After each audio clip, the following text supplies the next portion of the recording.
অর্থাৎ যে ব্যক্তি তার নফসকে অর্থাৎ তার প্রবৃত্তিকে, তার নিজের মনের আকাঙ্ক্ষা ইচ্ছা যা মনে চায় তাই তারা করে, সে ব্যক্তি অধঃপতিত হয়, তার ভয়ঙ্করভাবে পতন ঘটে এবং ধ্বংসের মুখে নিমজ্জিত হয়।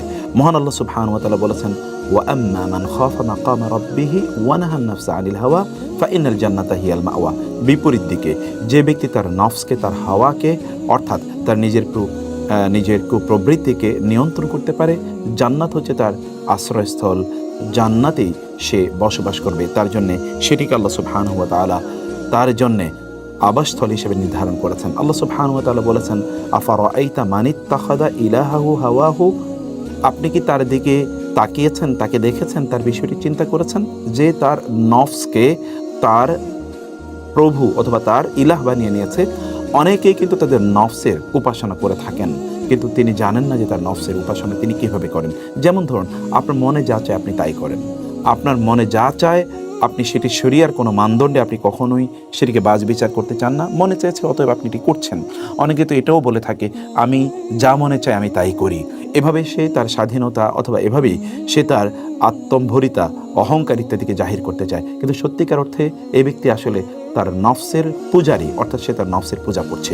এই নফসের পূজা থেকে বা নফসের কুমন্ত্রণা থেকে আপনি কিভাবে নিজকে রক্ষা করবেন, নফসকে কিভাবে নিয়ন্ত্রণ করবেন, সেই কয়েকটি বিষয় কোরআন এবং সুন্নাহর আলোকে আপনাদের সামনে উপস্থাপন করতে চাই ইনশাআল্লাহ। প্রথমত হচ্ছে, নফসকে যদি আপনি নিয়ন্ত্রণ করতে চান তাহলে আপনাকে ফজরের সালাত জামাতের সাথে আদায় করতে হবে। সুবহানাল্লাহ, রাসূলুল্লাহ সাল্লাল্লাহু আলাইহি ওয়াসাল্লাম বলেছেন, যে ব্যক্তি ফজরের সালাত জামাতে আদায় করে সেই ব্যক্তি আল্লাহ সুবহানাহু ওয়া তাআলার জিম্মাদারিতে সারাদিন থাকে। আল্লাহ সুবহানাহু ওয়া তাআলার জিম্মাদারিতে কেউ যদি থাকে তাহলে কি তার নফস কখনোই তাকে কুপথে বা বিপথে তাকে অনুপ্রাণিত করতে পারবে?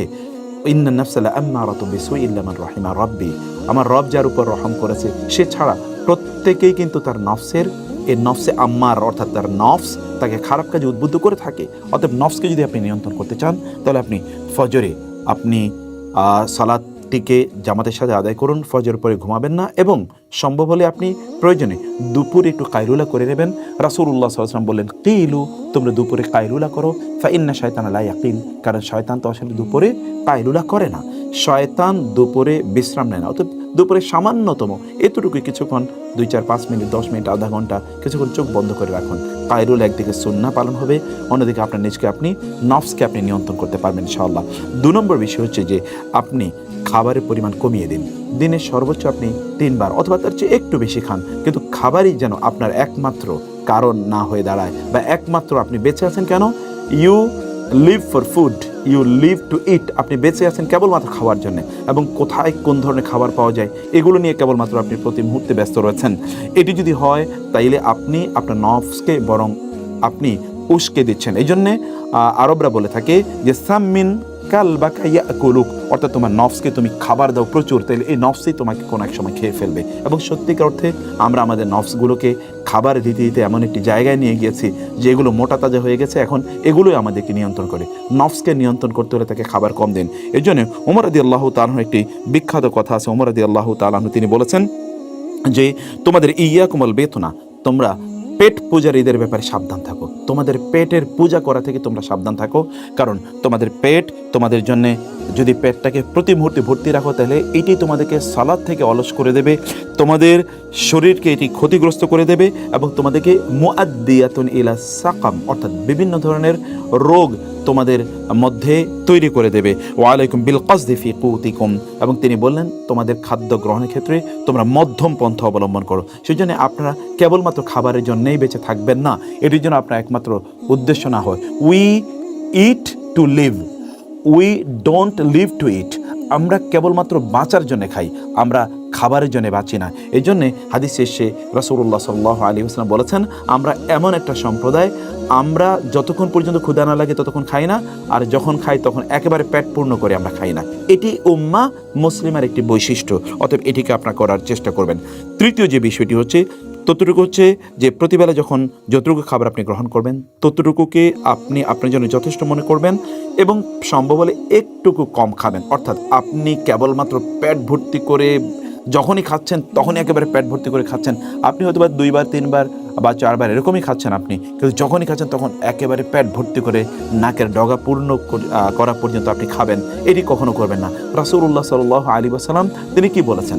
তিনি বলেছেন যে সবচেয়ে নিকৃষ্ট মা মালা ইবনু আদামা ওয়াআন শাররা মিন বাতনি, একজন বনি আদম সবচেয়ে নিকৃষ্ট যে পাত্রটি পূর্ণ করে সেটি হচ্ছে তার পেট।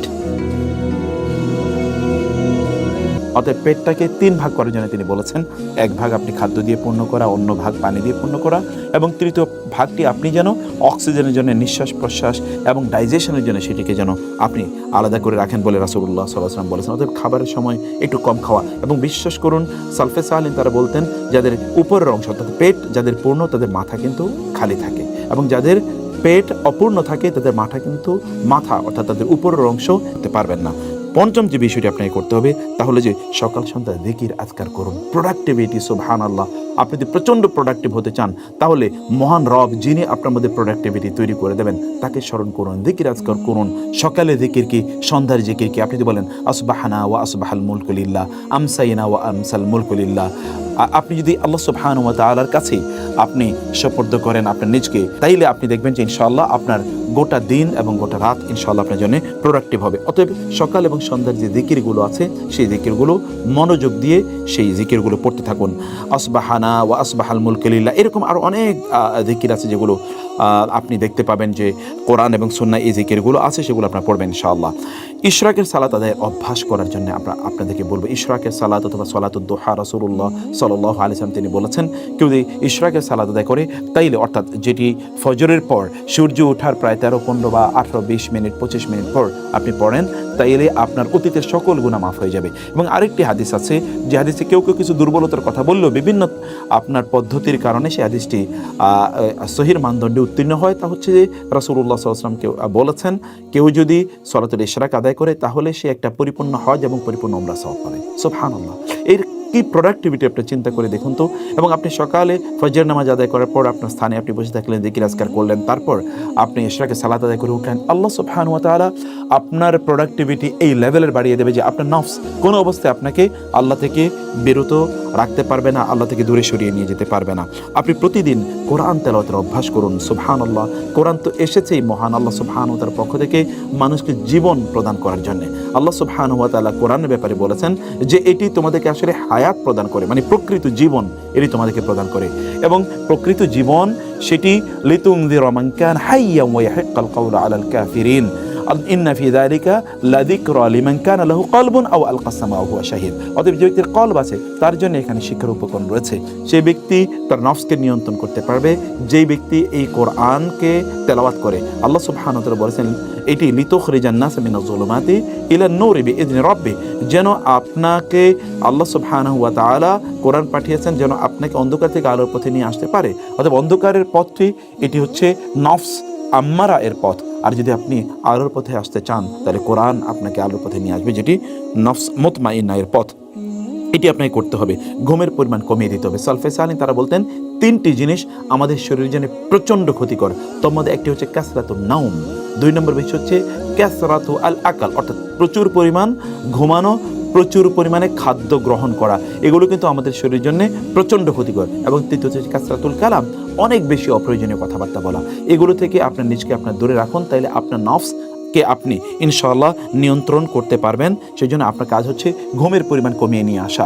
ঘুম যতটুকু আপনার প্রয়োজন ততটুকু আপনি করবেন, কিন্তু অনেক বেশি ঘুম আপনাকে অলস করে দেবে, আল্লাহ সুবহানাহু ওয়া তাআলা সম্পর্কে আপনাকে বেখবর করে দেবে, এবং এর মাধ্যমে আপনি নফসের পূজারিতে পরিণত হয়ে যাবেন। অতঃপর আপনাকে যে কাজটি করা দরকার তা হলো যে ফজরের পর আপনি আপনার শরীরের জন্য কিছুটা যত্ন নিন, শরীরে একটু ব্যায়াম করুন। সেটি বিভিন্ন সময়, বিশেষ করে ফজরের পরের এটি অত্যন্ত গুরুত্বপূর্ণ একটি সময়, কারণ রাসূলুল্লাহ সাল্লাল্লাহু আলাইহি ওয়াসাল্লাম তিনি আব্দুল্লাহ ইবনে আমর ইবনে আসকে লক্ষ্য করে বলেছেন ফা ইন্না লি জাসাদিকা আলাইকা হক, ইন্না লি জাসাদিকা আলাইকা হাক্কুন, তোমার শরীর এর হক আছে তোমার উপর। অতএব তোমার শরীরকে ফাআতি কুল্লা যি হাক্কিন হাক্কাহু, প্রত্যেকে তার হক আদায় করে দাও। এটি আপনার করবেন যত দূর সম্ভব, কারণ আল মুমিনুল কাউইয়্যু খায়রুন ওয়া আহাব্বু ইলাল্লাহ মিনাল মুমিনাদ দাঈফ ওয়া ফি কুল্লিন খায়র। রাসূলুল্লাহ সাল্লাল্লাহু আলাইহি ওয়াসাল্লাম বলেন, শারীরিকভাবে একজন শক্তিশালী এক ঈমানদার শারীরিকভাবে দুর্বল ঈমানদারের চেয়ে আল্লাহর কাছে অনেক অনেক বেশি প্রিয় এবং অনেক বেশি কল্যাণকর, যদি উভয়ের মধ্যে কল্যাণ রয়েছে। অতএব ওয়ালা তা'জাজ ওয়াস্তাঈন বিল্লাহি ওয়ালা তা'জাজ, আল্লাহর কাছে চাও, আল্লাহর কাছে ধর্ণা ধরো, তুমি অক্ষম হইও না। শরীরে তোমার অবস্থা যাই হোক না কেন, শরীরকে সুন্দর রাখার জন্যে, নিয়ন্ত্রণে রাখার জন্যে আপনাকে কসরত করা দরকার। এতে আপনি যখন শারীরিকভাবে সক্ষম থাকবেন, তখন শয়তান বা নফস আপনাকে ধোঁকা দিতে পারবে না।